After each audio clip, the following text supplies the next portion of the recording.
अकेले आ जाओ।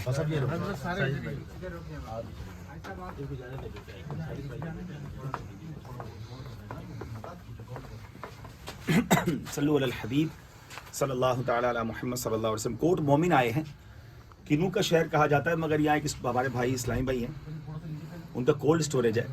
ज़्यादा देर तो मैं खड़ा नहीं रह सकूँगा, तो बताते हैं कि 1 हफ्ता केला स्टोरेज रह सकता है और 1 हफ्ते बाद फिर इसको निकालना पड़ता है। प्रोसेस है इसके ना, इसका प्रोसेस होता है। प्रोसेस होता है। गर्मी में 4 दिन और सर्दी में 7 दिन। इधर इधर जो गर्मियों में 4 दिन रख सकते हैं, गर्मियों में 4-5 दिन बाद ये पक जाता है। जब पक गया फिर निकालना पड़ता है।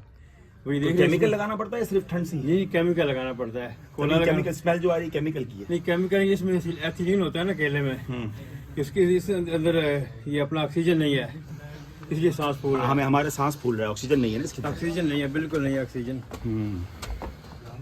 ज़्यादा देर तो नहीं रह सकते यहाँ पर, मेरा सांस फूलना शुरू हो गया है। लेकिन देखिए ये भी एक प्रोसेस है और उसके बाद अब ये कल इसको निकाल देंगे। कल निकाल देंगे। जी जी।